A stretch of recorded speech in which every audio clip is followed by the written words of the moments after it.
Welcome to Focus Today. I'm your host, Perry Atkinson. DEI is still, well, remnants is certainly there, and the impact is amazing. And I am so honored to have with us today Dr. Stanley Ridgley. He's a clinical full professor of strategic management at Drexel University. He's the author of numerous books, including The Brutal Minds, The Dark World of Left-Wing Brainwashing in Our Universities. And his latest book is entitled DEI Exposed, How the Biggest Con of the Century Almost Toppled High Education. He holds a doctorate and master's in international relationship and security from Duke University. He is a Russian language linguist and a former military intelligence officer. There's a picture of the book, DEI Exposed, on the screen. I'm sure you can Google that and get it online. Dr. Ridgley, good to see you, friend. How are you? Well, hey, it's good to be here, Perry. I do appreciate the chance to talk with you and your erudite audience about DEI, an important issue that's plaguing higher education even as we speak. Well, this is amazing. Being a broadcaster, I've been very concerned about this. Our little organization here is part of a lawsuit to stop the FCC from implementing DEI. And as you know, the current administration has taken federal agencies and removed it. However, an executive order is only good for 4 years. We want to see DEI completely removed, or it'll take us broadcasters. We're only a lawsuit away from being wiped out. Yeah, I understand that. I tell you, the idea that we can expunge DEI with a single stroke of a pen would be foolhardy. I think it's hopeful, but I do think we have to understand that these folks really believe in what they're doing. They may be misguided, they may be idealistic, but they simply do not understand or do not want to understand the actual ideology that is driving DEI on the college campuses and to the same extent in American business. And I think that the executive orders by the administration, 3 of them, as a matter of fact, along with a Dear Colleague letter and communications from the Department of Education, have gone a long way, far greater than I could have ever imagined or hoped for, to rectifying the situation on our college campuses, in the government administration, and of course in America's business. We want to expunge illegal discrimination from the college campuses, to promote equal protection clause of the Constitution, and to get back to a traditional notion of the universities as a place where it is ruled by logic, reason, progress, humane values, and scientific method. What path was it on, Dr. Ridgley, before this administration? Oh, my goodness, it was horrible. Absolutely awful. It was like a freight train out of control, rolling down the tracks with no one either willing or able to stand up and stop it. A few people have issued warning calls over the last couple of years. I think Christopher Rufo at the Manhattan Institute is one of those voices. James Lindsay has been one of those voices. But there's a lack of I would say awareness, a lack of ability, a lack of guts to stand up to the bullies on the college campuses and in American business and in the influencer business, to stand up to these people for the fraud that they've been perpetrating on the American public. Most of us, I think, you, me, and most people out there, normal people, understand that there has been something grievously wrong with DEI. You couldn't put your finger on it, but you knew there was something wrong, and it's because it's been a con game, a very well-constructed, well-conducted con game designed to swindle universities, and I'm speaking mainly about universities now, to swindle hundreds of millions of dollars out of the universities and to train young people, our students, faculty, and staff, in a noxious ideology, which is ancient in form. It's binary. It's good and evil, oppressors and oppressed, exploiters and exploited. It's, at its root, it's kind of Marxist. And the idea that if you are of a certain skin cast, if you happen to be white, you're a villain, you're an exploiter, you're an oppressor.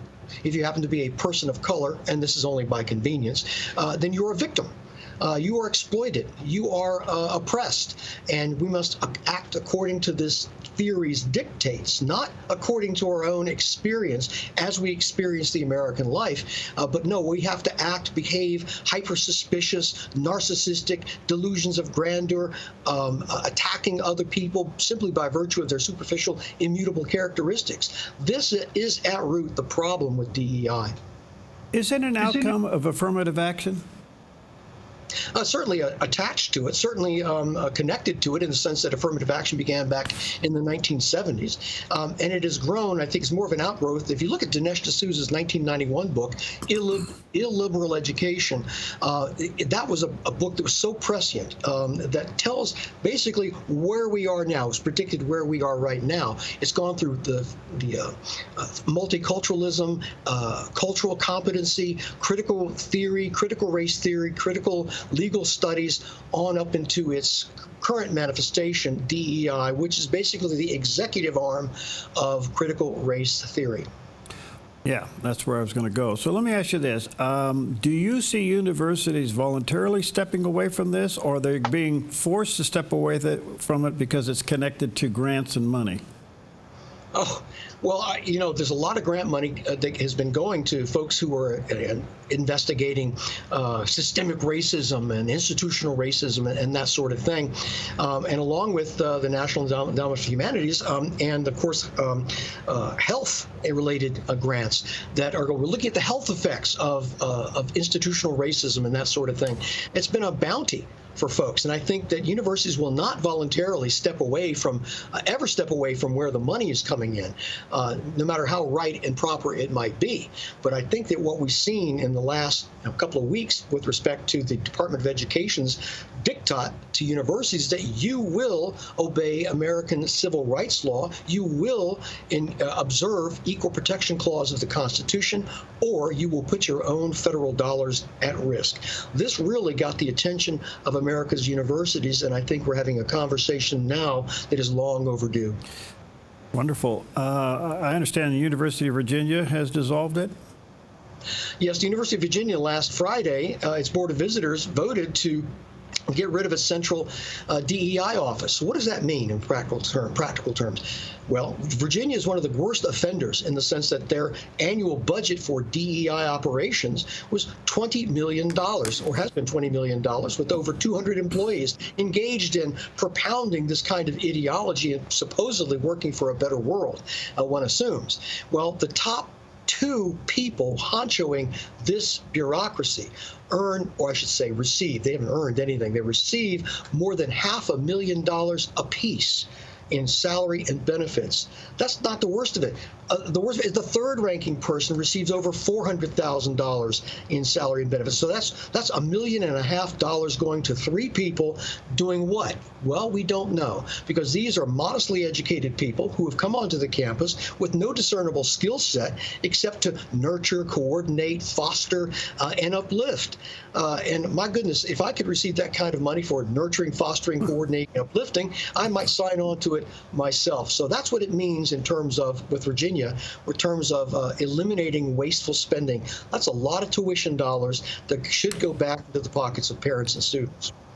So, Dr. Ridgley, how did academia get taken over by this? I mean, why weren't there some morally based professors pushing back? Because there was an open window of opportunity back in the summer of 2020 and 2021, we had the combined crises of COVID, which got people compliant in certain ways to certain diktats of the government. But more important, we had the riots of 2020 following the unfortunate death of the criminal George Floyd in the streets of Minneapolis. And for some reason, and this was part of the key fraud, that university presidents believed that their universities were somehow complicit in a system that led to the death of this criminal in the streets of Minneapolis. How Harvard or how Duke or how Berkeley or how my own university might be complicit in that is anybody's guess. But the opportunists, the grifters, the DEI grifters saw their opportunity to jump through that open window of opportunity to help construct a bureaucracy, amazingly lavishly compensated bureaucracies where functionaries are receiving hundreds of thousands, if not millions of dollars nationwide to convince students, faculty, and staff that America is an inherently racist, irredeemably racist country, riven with white supremacy culture, and that all whites are racist, oppressors, exploiters, and that all persons of color, as it's convenient, are are victims, are oppressed and exploited people, and that we must come to grips with this. Basically, that's what we mean when we talk about teaching a divisive concept. You and I know this is balderdash. You and I know that this is ideological tripe.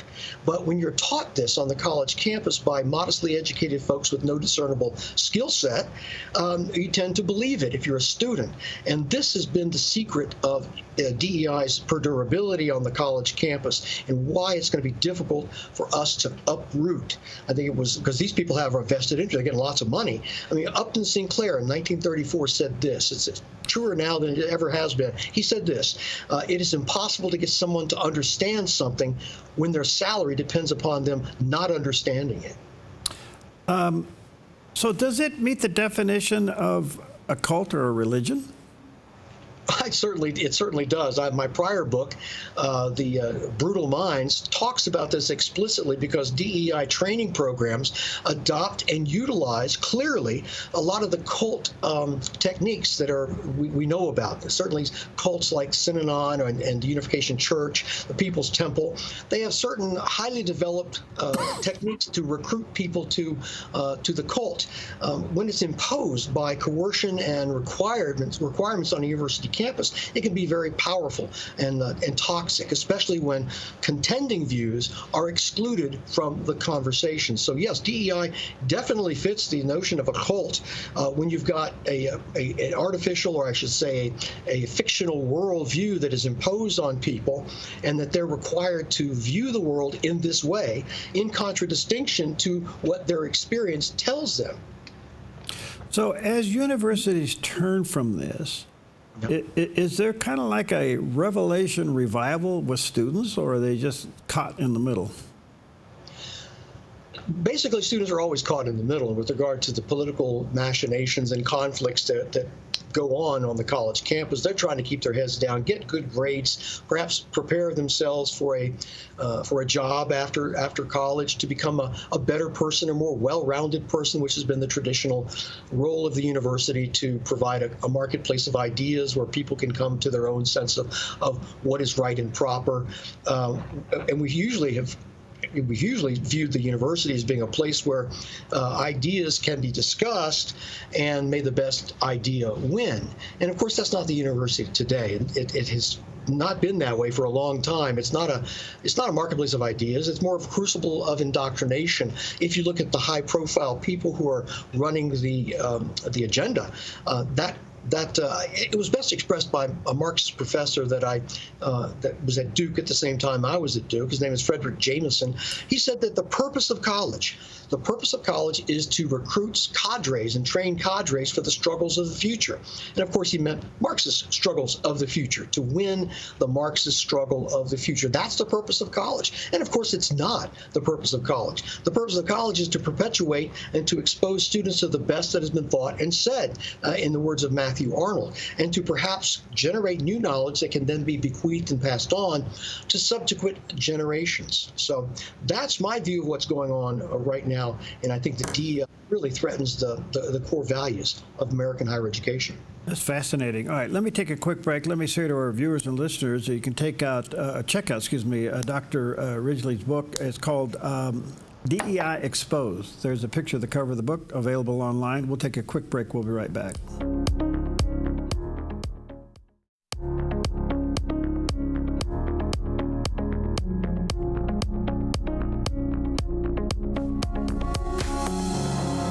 Welcome back. What an honor to have with us today Dr. Stanley Ridgley. He's a clinical full professor of strategic management there at Drexel University, author of several books. His first one, Brutal Minds, The Dark World of Left-Wing Brainwashing in Our Universities, and his recent book, DEI Exposed, How the Biggest Con of the Century Almost Toppled Higher Education.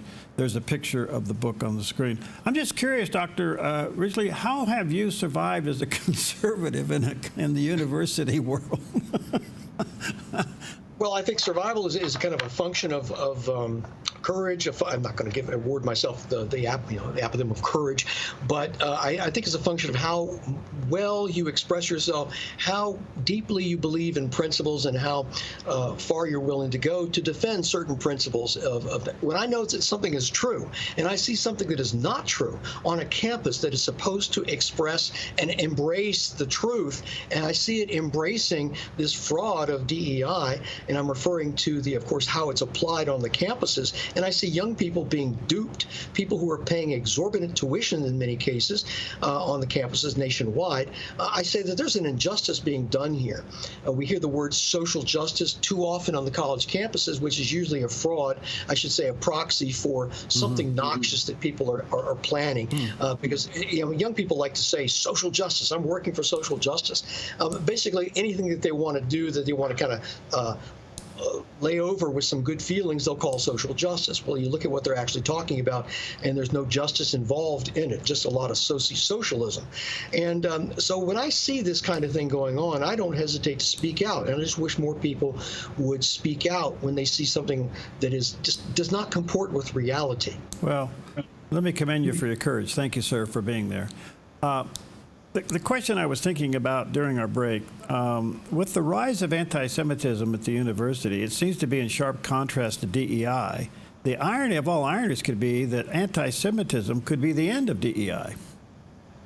Well, anti-Semitism is actually an extension of DEI. If you look at the actual doctrine that DEI espouses, embraces the idea of decolonization of the curriculum, decolonization of the university. The pro-Hamas demonstrators on most college campuses, going after their Jewish compatriots on the campuses, are basically embracing the lingo of DEI, the idea of decolonization, and imposing that false template onto a conflict halfway across the world, and trying to say that, well, the good guys and bad guys, we're going to tell you who they are based on this template, not based on the idea that Israel is the only democracy in the Middle East, not based on the idea that it's a beacon of civilization in a sea of barbarism. No, we're going to base this on the idea that, well, Israel is the bad guy because in the template that I embrace on the college campus, they're colonizers. And as a result, we need to embrace decolonization. And as a result of that, we need to protest on behalf of a terrorist organization that purports to represent the Palestinian people. So we see that DEI certainly is not on the campuses can defend or protect Jewish students. They have said, they being diversity officers, have said, no, Jewish students do not qualify for protection under the dictates of DEI. They have stated this. They stated it very clearly, very explicitly. And I quote this in my book, DEI Exposed. It's chapter and verse quoting from the very people who are expounding this type of thing. I don't simply tell a story about DEI. I let them speak for themselves about what they're doing, how they're doing it, who the victims are, and the results that they hope to achieve. That's why it's an expose. So there is an exception to DEI, and happens to be the Jews. Yes, and as a matter of fact, but that fits with the DEI definition, the actual real definition of DEI, not this fantasy notion of DEI that most good people have in their own minds. The idea what's noble, right, and proper, and it's diversity and inclusion and belong. No, they don't really mean that for everyone. And they don't really worry about actual oppression, actual threats, actual intimidation based on ethnicity. They don't really believe that. They ignore it or promote it. In the case of Jewish students on college campuses, it's really terrible. So if DEI does fit the category of the definition of a cult and a religion, what's it do with other religions such as Christianity? Well, DEI purports to, at least on, as a salve, as a part of its patina, that it does support a variety of religious expression. That's what they say. And I think legally they are required to do so. And you'll find it on most websites that, but they're mainly concerned, DEI really is code for race. All this other stuff in terms of gender and class and religious expression, veteran status, all of this sort of stuff just kind of follows along behind in trail. They don't really mean that. And we've seen this exemplified with respect to the outbreak of anti-Semitism on campuses nationwide. So, yeah, it is a cult. It is a faith of sorts, a secular faith, and it's quite demonstrably so.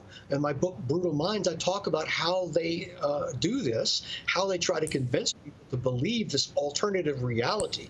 It doesn't really comport with the world we live in. And in DEI Exposed, I focus in on how this is expressed in this particular bureaucracy on the campus that is founded on a lie.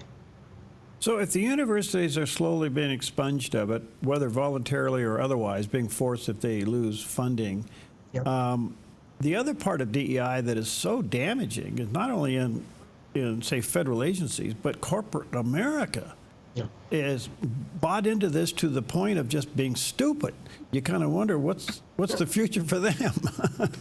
I tell you what, you were very blunt there, and I happen to agree with you 100%. I think the exemplar of this type of nonsense would be the tourist submarine incident last year, in which a CEO, presumably well-meaning, says he was the CEO of Ocean Gate. We're going to build a submarine that's going to go visit the Titanic. We're not going to hire, he said this, we're not going to hire 50-year-old white guys with submarine experience to design our submarine. We're going to bring in a new crew, mainly female, of fresh, new, inspiring designers. They designed a submarine. It went down and it imploded at the bottom of the Atlantic while it was looking at the Titanic. Kind of a metaphor for our time, the idea of the tourist submarine. Now, I don't know about you, but I don't want to drive over a bridge built by engineers who got extra points for trying hard in their engineering class in college. And I don't want to fly with a pilot who got extra points for ethnicity or extra points for trying hard in his course of study on how to be a pilot. In life or death situations, this is absolutely, DEI is absolutely deadly, can be deadly. Duke Medical School is a university that has embraced some of the bizarre myths of DEI, including the idea that it's white supremacy culture, that professionalism is white supremacy culture. Punctuality is white supremacy culture. Frugality and thrift, well, that's white supremacy culture. It's almost as if they're taking an antithetical position to success behaviors, and that they want some people to fail by claiming that these success behaviors, which are available to anyone and everyone, behaviors that Frederick Douglass himself, one of my great inspirers, had said clearly in his great speech, Self-Made Men, that we have to work hard. We have to engage in these success behaviors if we want to be successful. And so I think that this idea of DEI as somehow some sort of panacea that's going to correct all kinds of problems on the campus is exactly the opposite. So it's being exposed. How do you see the next couple of years with this happening, especially this administration, at least at the federal level, wiping it out? When it gets down to the university level, what's your long-range forecast here? Well, we see my forecast is, and I said this in writing, we're going to see a retreat from DEI. When DEI first came onto the campus, it was introduced with great fanfare. Universities were beating the drum, a lot of ballyhoo. We're going to follow the straight and narrow. We're going to rectify the sins of the past, all of that. Now, universities are quietly retreating from that. There's no big announcements that, we're retreating from this DEI because obviously it discriminates against on the basis of race. It's not does not comport with the constitutional protections guaranteed in our founding documents. They're just going to retreat from that quietly.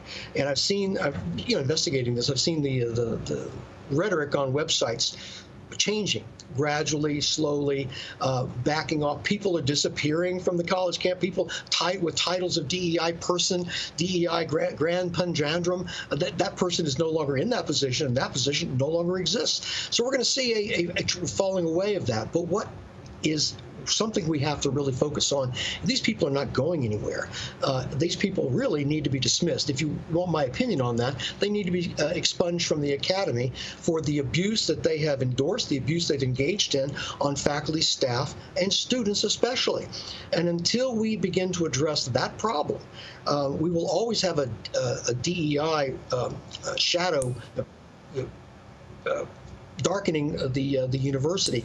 I think that one of the things we need to look for, you found a lot of anti-Semitism at Columbia is going on right now. Several senior administrators were caught texting each other during a meeting where they were watching Jewish expressions of dismay at October 7th, and they were engaging in anti-Semitic tropes back and forth, and they were eventually fired.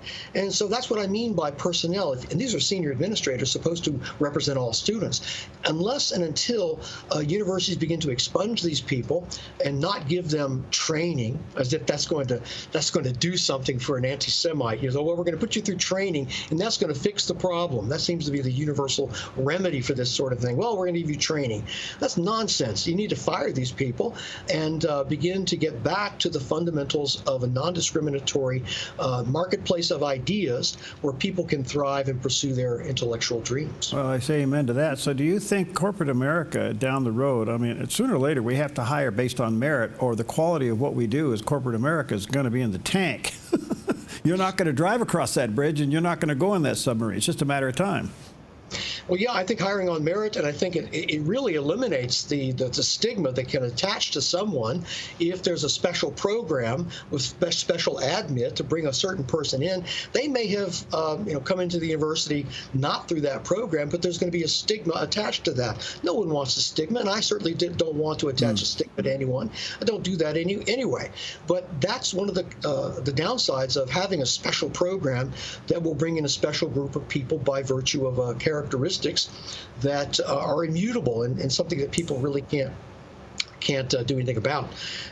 So where's American business going? Well, one of the worst things that I've seen in American business, it's kind of funny, it's not for the business Anheuser-Busch when they ran this Dylan Mulvaney campaign to basically violate basic business principles and have a person going through a transition be the spokesperson for the beer, Bud Light, which is, whatever you think of the beer, I assume that it was America's best-selling brand of beer.